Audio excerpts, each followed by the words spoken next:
मैं अमरजीत कुमार आप सभी लोगों को स्पेस एजुकेशन सेंटर में बहुत बहुत स्वागत है। हम उम्मीद करते हैं कि आप सभी लोग स्वस्थ होंगे, मस्त होंगे। हम पढ़ाते हैं भारतीय संविधान। देखिए दोस्तों, आप लोग जानते हैं कि जो अच्छाई होता है जल्दी से सक्सेस नहीं होता है, और जो बुराई होता है वो इंसान जल्दी से सक्सेस हो जाता है। होता है अच्छाई लेकिन धीरे धीरे ही होता है, लेकिन बुराई बहुत तेजी से हो जाता है। जैसे कि आप देख रहे हैं, कोई व्यक्ति डांस करके रील बना बना के से खराब खराब वीडियो डाल रहा है तो खूब व्यूज भाग रहा है, खूब लोग देख रहे हैं। लेकिन आप समझिए कि आपको अपना हक अधिकार बताने के लिए हम एक भारतीय संविधान पढ़ा रहे हैं, फिर भी हमारा व्यूज नहीं भाग रहा है और आप लोग अच्छा से नहीं देख पा रहे हैं। हम कहा जाता है कि दूध बेचने वाला गली गली जाता है, फिर भी दूध नहीं बिक पाता है। लेकिन शराब बेचने वाला कहीं बीच चौरा में भी रहे तो उसको शराब बिक जाता है। लेकिन कुछ लोग हम ऐसे भी देख रहे हैं कि दूध बेच के लोग शराब पी रहे हैं। क्या जमाना है दोस्तों। चलिए कोई बात नहीं, तो आज हम आपको पढ़ाएंगे भारतीय संविधान। हम पढ़ाए हुए थे भाग नंबर 1, आर्टिकल 1 से लेके आर्टिकल 4 तक बताए हुए हैं। आज हम बताएंगे कि कुछ केस हुआ था उस समय, इस केस के बारे में बताएंगे। आज हम पढ़ते हैं बेरुवारीवाद। क्या पढ़ते हैं? बेरुवारीवाद पढ़ते हैं, 1960 में हुआ था। क्या पढ़ते हैं? बेरुवारीवाद 1960 में हुआ था। इसमें भूमि के लेकर कुछ विवाद था, और उस समय भारत के प्रधानमंत्री पंडित जवाहरलाल नेहरू जी थे। और इसके बाद राष्ट्रपति की बात करें तो राष्ट्रपति थे डॉक्टर राजेंद्र प्रसाद। और उस समय भारत और पाकिस्तान के बीच कुछ विवादित बयान आया और कुछ विवादित हिस्से के बारे में बात आया। तो उस समय बेरुवारीवाद हुआ, और इसके लिए हम देखते हैं समझौता क्या हुआ, इसके बारे में हम चर्चा करते हैं। भारत पाकिस्तान के मध्य 1958 में हुई संधि के तहत भारत को कुछ हिस्सा पाकिस्तान को सौंपना था। भारत को कुछ हिस्सा किसको सौंपना था? पाकिस्तान को सौंपना था, जिसका मामला सर्वोच्च न्यायालय में गया। जिसका मामला कहाँ गया? सर्वोच्च न्यायालय में गया। और सर्वोच्च न्यायालय ने निर्णय दिया कि भारत कोई संघ क्षेत्र के दूसरे राष्ट्र के संविधान संशोधन के माध्यम से सौंपा जा सकता है। जो सुप्रीम कोर्ट है वह निर्णय दिया कि संविधान संशोधन के माध्यम से कोई हिस्सा है उसको सौंपा जा सकता है। देखते हैं कि संविधान संशोधन कब हुआ था। 9वें संविधान संशोधन के माध्यम से पाकिस्तान के हिस्सा सौंपा गया था। किस संशोधन के माध्यम से? तो 9वां संविधान संशोधन के माध्यम से कुछ हिस्सा पाकिस्तान को सौंपा गया था। और इसी माध्यम से बेरुवारीवाद हुआ था 1960 में। देखिए दोस्तों, हम लोग पढ़े कि 9वें संविधान संशोधन के माध्यम से कोई राज्य को जो जमीन हिस्सा जो लिया गया है उसको सौंपा जा सकता है।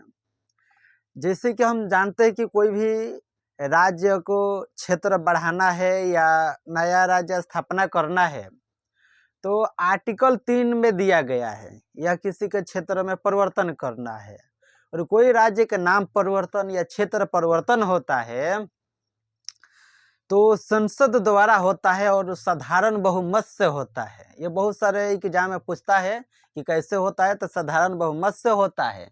जैसे देखिए, संसद ने 7वीं अनुसूची के अनुसार भारत किसी अन्य देश से समझौते कर सकते हैं और संधि के माध्यम से। जैसे कि मान लेते हैं भारत और पाकिस्तान में जो विवाद था, भूमि विवाद था, उसको 7वें अनुसूची के अनुसार उसको समझौता किया जा सकता है। ये भारतीय संविधान में दिया हुआ है। देखिए, 100वें संविधान संशोधन के माध्यम से 2015 में भारत और बांग्लादेश भूमि समझौता हुआ था। कौन से संविधान संशोधन में? तो 100वें संविधान संशोधन में। इसके बाद देखते हैं कि जब भूमि समझौता हो गया तो भारत में राज्य के निर्माण की प्रक्रिया शुरू हो गया कि भारत में राज्य के निर्माण कैसे किया जाए, इसके बारे में अलग अलग प्रक्रिया दिया गया है। और आप लोग जानते हैं कि हमारे देश में 1857 की क्रांति हो या भारत छोड़ो आंदोलन हो या अन्य क्रांति हो, जितना हमारे देश के महान व्यक्ति या महान नेता है या कुछ सेनानियों है, सेना है, वह लोग जो थे तो खुद अपना क्षेत्र को पकड़ पकड़ को लोग लड़ाई किए थे अपने लिए। जैसे कि मान लेते कि वीर कुंवर सिंह, वह अपने क्षेत्र के लिए लड़ाई किए थे। और इसके बाद बहुत सारे ऐसे व्यक्ति हैं जो कि अपना अपना क्षेत्र के लिए अलग अलग लड़ाई किए थे। तो उस समय जो भारत के राज्य थे सब अलग अलग बिखरे हुए थे। तो उस समय भारत के राज्य के बारे में हम देखते हैं कि कैसे बिखरा हुआ था और भारत के राज्य क्या है, कैसे है, इसके बारे में भी विवेचना करते हैं। भारत में राज्य के निर्माण की प्रक्रिया हम देखते हैं कैसे शुरू होता है। ब्रिटिश प्रांत कितना था? 9 था और 552 देशी रियासतें थी। मतलब जो भारत है अलग अलग टुकड़े में बटा हुआ था, जिसमें से 9 ब्रिटिश प्रांत के पास था और 552 देशी रियासतें, जिसमें सभी लोग मिलके 552 देशी रियासतों में अपना कब्जा किए थे और अलग अलग राजा का अलग अलग उनका राज्य क्षेत्र चलता था। इसके बाद हुआ का 552 देशी रियासतों में से 549 भारत के भाग बन गया। जब एकत्रित हुआ कि जब भारत आज़ाद हो गया तो उस समय हुआ कि सब राज्य एक में मिलाकर भारत को एक राज्य बना दिया जाए। अब भारत में जितना राज्य सबको मिलाकर एक देश बनाया जाए और एक राष्ट्र का निर्माण किया जाए। तो 552 देशी रियासतें थे, जिसमें से 549 जो देशी रियासतें थे बहुत आसानी से मिल गए, लेकिन 3 ऐसे राज्य थे जो कि आसानी से नहीं मिले और इसके बारे में भी हम विवेचना करते हैं। ब्रिटिश प्रांत था और 552 देशी रियासतें थे, जिसमें से 552 देशी रियासतों में से 549 देशी रियासतें थे जो कि भारत को एक देश बनाने के लिए, एक संगठन बनाने के लिए एकत्रित हो गए थे, यानी मिल गया था। लेकिन 3 ऐसे प्रांत थे जो कि भारत में मिलने के लिए नहीं चाह रहे थे। जैसे 3 प्रांत कौन कौन है देखते हैं। ये है जूनागढ़, हैदराबाद और जम्मू कश्मीर। और इसके लिए कुछ शर्त रखा गया, जो कि अभी भी आप देखते हैं कि राजस्थान में जो बड़ा बड़ा राजा का दरबार अभी तक है, शर्त लिया गया है कि जो राजा का जो दरबार है उसी तरह रहेगा, लेकिन आके भारत में मिल जाओ और भारत में मिलकर और भारत के एक अच्छा राष्ट्र बनाओ। क्या हुआ कि 3 नहीं मिल रहा था, जूनागढ़, हैदराबाद और जम्मू कश्मीर। जूनागढ़ को जनमत संग्रह के द्वारा मिला लिया गया। कब मिलाया गया था? तो 1948 में मिला लिया गया। इसके बाद हुआ का कि हैदराबाद जो था वह भारत में नहीं मिल रहा था। तो बहुत बार प्रयास किया गया तो नहीं मिल रहा था। इसके बाद वो अलग अलग देशों में अपना शिकायत करता था कि भारत हमको ज़बरदस्ती मिला रहा है, क्योंकि जब भारत को अलग हुआ था तो उस समय जो अंग्रेज था वो बोला कि नहीं, जिसको जो देश बनाना है देश बना लो, या जिसको भारत में मिलना है ये मिल जाओ। कितना गद्दारी किया अंग्रेज। लेकिन ये दूसरे राज्य में शिकायत किया तो हुआ का एक उसमें सरदार वल्लभ भाई पटेल जो थे एक अच्छा भूमिका अपना निभाए। सरदार वल्लभ भाई पटेल पुलिस के जो ड्रेस था, आर्मी जितने थे, जितना आर्मी को उतार दिए पुलिस के ड्रेस में, और वहां पर एक ऑपरेशन चलाया गया, जाकर पूरा जनता को पीटा गया और जनता को पीट के जबरदस्ती भारत में मिलाया गया। इसको पोलो ऑपरेशन बोला जाता है। कौन सा ऑपरेशन बोला जाता है? पोलो ऑपरेशन के द्वारा हैदराबाद को भारत में मिलाया गया। 1948 में। इसके बाद जम्मू कश्मीर भी मिलने के लिए भारत में तैयारी नहीं था, लेकिन उस समय जम्मू कश्मीर की जो जनता था वह सब मुस्लिम था, लेकिन राजा जो थे, राजा हरि सिंह, वह थे हिंदू। तो वो सोच रहे थे कि हम कैसे राज चलाए, कैसे क्या करें। तब क्या हुआ कि उस समय जो पाकिस्तान है वह जम्मू कश्मीर पर हमला किया। जब जम्मू कश्मीर पर हमला किया तो वहाँ के राजा हरि सिंह जो थे बहुत उतावले हो गए कि हम करें तो क्या करें। तो उस समय भागते भागते पंडित जवाहरलाल नेहरू के पास गए, ठीक है, और सरदार वल्लभ भाई पटेल के पास गए। और उस समय सरदार वल्लभ भाई पटेल कह रहे कि छोड़ दो ससुर को पिटाने दो।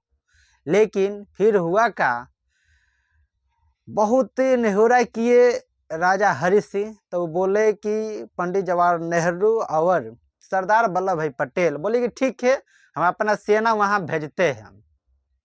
और वह अपना सेना भेजे और बोले कि सेना भेजने से पहले एक शर्त थे कि आपको विलय पत्र पर हस्ताक्षर कर दीजिए। तो विलय पत्र पर हस्ताक्षर किए और बोले कि मैं जम्मू कश्मीर के राजा अपना पूरा जनता और अपना क्षेत्र के साथ हम भारत में विलय हो रहे हैं, और विलय पत्र पर हस्ताक्षर कर दिए। कब किए थे? 1947 में कर दिए, और आके संपूर्ण रूप से जो जम्मू कश्मीर है भारत में मिल गया, और आज उसी के लिए लड़ाई चलता है। लेकिन बेवकूफ़ पाकिस्तानी को कौन बताए कि अरे पगला, देखो कि जम्मू कश्मीर को विलय पत्र पर ही मिला लिया गया था भारत में, लेकिन फिर भी उसके लिए लड़ाई चल रहा है। तो पागला सबको समझ में नहीं आता है। देखिए, इसके बाद जब ये सब राज्य 552 देशी रियासती के मिल गया तो एक देश बना भारत। इसके बाद हुआ क्या कि मान लीजिए कि उस समय चार राज्य हुआ करते थे, ABCD मान लीजिए। इसके बाद जिसमें ब्रिटिश प्रांत 9 था और देशी रियासतें 552 और कमिश्नरी जो थे 10 और अंडमान निकोबार भी था।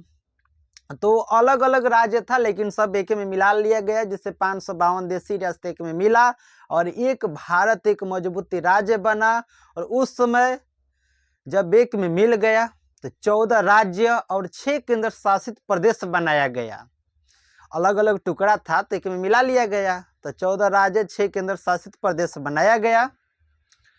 देखिए, आप लोग इसी तरह पढ़ते रहिए और हमको उम्मीद है कि आप लोग अच्छा से पढ़िएगा तो बहुत सारी एग्जाम अच्छे से निकलेगा और आप अपने हक अधिकार के बारे में आप बोल सकते हैं। तो बहुत सारे लोग कहते हैं कॉन्स्टिट्यूशन, संविधान।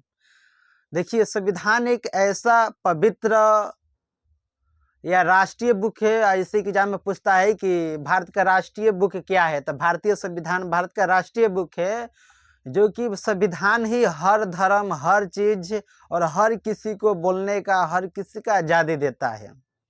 कोई धर्म का जो दस्तावेज है या धर्म का पुस्तक है वह मानव को जीने का हर कुछ अधिकार नहीं देता है। ये एक है भारतीय संविधान के हर किसी को बराबर समान देखता है। और हम उम्मीद करते हैं कि आप सबको वीडियो हमारा बहुत अच्छा लगा होगा, तो आप हमारे चैनल को सब्सक्राइब कीजिए, शेयर कीजिए, और आप सबको वीडियो देखने के लिए बहुत बहुत धन्यवाद।